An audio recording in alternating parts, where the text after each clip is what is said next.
So this is actually my second attempt to make a side note on Pikmin 4. The reason I had to do a second take was that I noticed about halfway through my original script that I was starting to get stuck in a rut of just listing off all the little petty things that bother me about this game. It was like I was trying to build up enough ammunition against Pikmin 4 to prove definitively that there's something wrong with it. And honestly, that would be a pretty stupid thing to do, for two reasons. The first of which is that Pikmin 4 is probably not the kind of game I should be unloading on to begin with. The truth is that this is a very creative game with a lot of interesting and compelling ideas, particularly in the enemy design department. These are the best enemies in the series since Pikmin 2. They might even be better. The world is beautiful and full of charming details, and it even brings back the cave levels from Pikmin 2, which contained some of my favorite moments from any game I've ever played, period. So what if there's a lot of little things that grate on my nerves? There's also a lot here to love. There's just a lot in Pikmin 4, generally speaking, and I'm sure the average player would, at worst, feel that the good changes and the bad changes balance out. This is not a bad game by any means. In fact, given how Nintendo works these days, this is possibly the best kind of game they're currently able to make.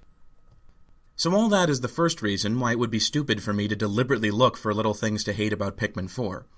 And the second reason is that I don't need to look for a ton of little things that'll make me hate Pikmin 4. I only need one big thing. And I already have it. It's Dandori. I friggin' hate Dandori, and everything that Nintendo's obsession with it has done to one of my favorite video game series. But before I get into that, a little explanation might be in order for people who haven't heard much about Pikmin 4. Dandori is a Japanese word with a fairly complicated meaning, somewhat similar to the English word multitasking. It essentially refers to the ability to plan out and execute a process that involves multiple interconnected steps. Nintendo started using it to describe what they felt was the primary hook of the Pikmin series in marketing materials shortly before the release of Pikmin 4. And fans quickly picked the word up and spread it across the internet like Nutella on a fresh slice of banana bread. It's one of the few concepts from the Pikmin series that has achieved meme status, and 3 months later, they still aren't tired of it. But I am. In fact, I was tired of Dandori as a concept long before it had a name, back during my first playthrough of Pikmin 3. Almost everything I disliked about that game, from the captain's constant whining about not getting enough done each day, to the contrived and manufactured sense of urgency which the game insisted on, regardless of how much juice you actually had, to those tedious pottery shard bridges which the game would not stop throwing at me when I wanted to do something actually interesting, like fight enemies or gather fruit, revolves around this same paradigm of get things done in a certain order as quickly and efficiently as possible. But if anything, Pikmin 4 is actually worse about wasting your time with this than Pikmin 3 ever was. I may have criticized Pikmin 3 for its thinly disguised linearity in the main video, but that linearity is actually something of an asset to the game in justifying and excusing its Dandori obsession. It's true that the game is so easy that there's no real gameplay reason why you would actually need to be super efficient. But there is a story reason. These people are castaways with a limited supply of food. It makes sense that they would be a little irrational in trying to gather as much juice as quickly as possible, even when they're technically already doing well and could take their time. This linearity is also a good thing in that it allows the story to have actual drama and stakes. The game knows where you are at any given point in its plot, and it can and does adjust character dialogue and the appearance of the world to sell the story to you. The second trip to the Garden of Hope feels different from the first one, because a lot has happened between the two trips.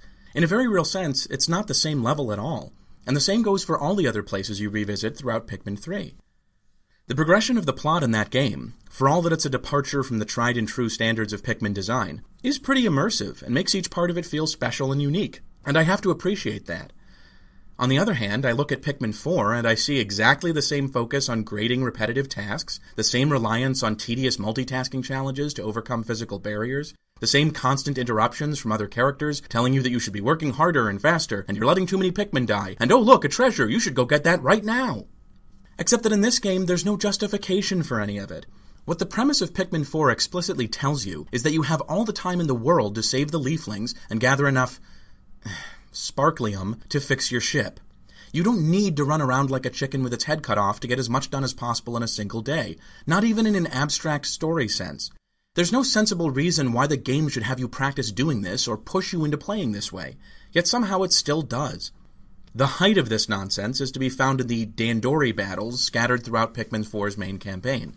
In these, you leap into a massive cavern where a leafling awaits you to compete in a timed contest of Dandori combat and treasure gathering. If you get more points than your opponent, you win and the story can continue. This is basically challenge mode from the earlier Pikmin games, except here it's shoved into the main story campaign with no explanation and no context.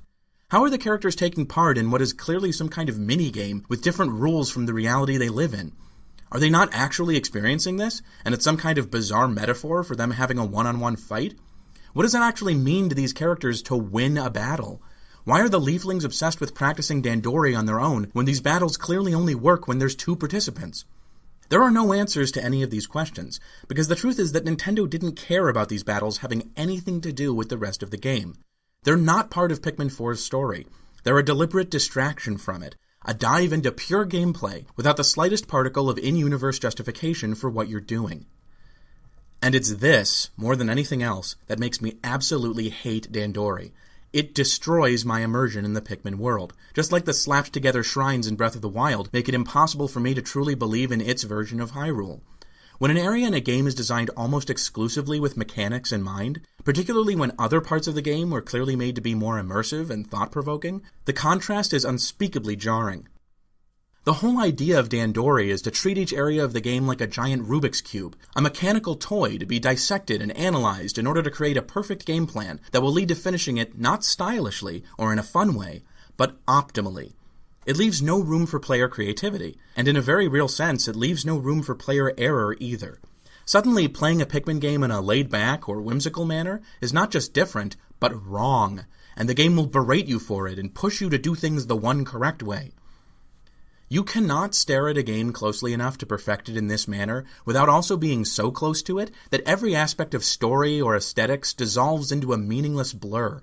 Every flaw in the game is magnified in this close-up view. You stop thinking of the game as a virtual world that you've stepped into and start to think of it as just an endless series of properly executed controller inputs. And apparently this is supposed to be the essence of the Pikmin series and what makes it fun?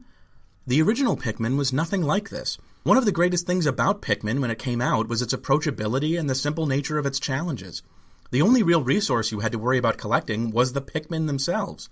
Once you had a decent squad, you could just set out to explore the level and deal with enemies and puzzles as they came. There were no NPCs screaming in your ear, no contrived challenge levels that forced you into a certain playstyle, no limits on where you could go and what you could do, other than a single consistent 30-day deadline that for most of the game stayed right where it belonged, on the level select screen.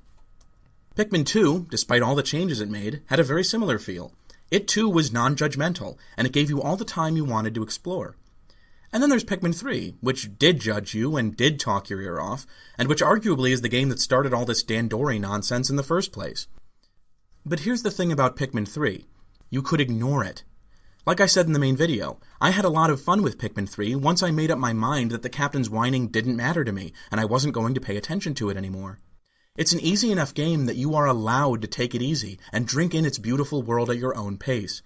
Even though the game technically doesn't want you to, you do have that luxury, and I've never been more grateful for it. But in Pikmin 4, Dandori has grown to such a size that it's no longer possible to disregard it. Dandori has been Oatchi-fied in this game. It's so chunky at this point, and has been so thoroughly integrated into the fabric of the game, that you will have to either Dandori or die. When Nintendo says that Dandori is the central hook of the Pikmin series, they're half right. Dandori is currently the central, and almost the only, hook that Pikmin has, but it's not because it's so fantastic that everything else pales in comparison. It's because in the latest game, it's taken the place of everything else, and sucked up all the attention that those other sides of Pikmin rightly deserve. I've heard a number of people say that even though they love Oatchi, it's unfortunate that he is so fast and strong and just all-around useful that he makes the Pikmin feel like an irrelevant relic in their own series, which is a bit of a letdown. And that's exactly how I feel about Dandori. Sure, it's a lot of fun for the perfectionist speedrunner types who already see games as mechanical systems to practice endlessly so they can demonstrate their mastery over them, but it looms so large in Pikmin 4 that it distracts from all the things that used to make Pikmin fun for the rest of us. And you know what? I love Oatchi too. He's cute and bizarre in a way that makes him stand out even among the legion of cute and bizarre creatures that exist in the Pikmin series. But I also feel like I need to take him aside and explain something to him. Oatchi, I played the original Pikmin. I know Pikmin. Pikmin was a friend of mine. And Oatchi, you're no Pikmin.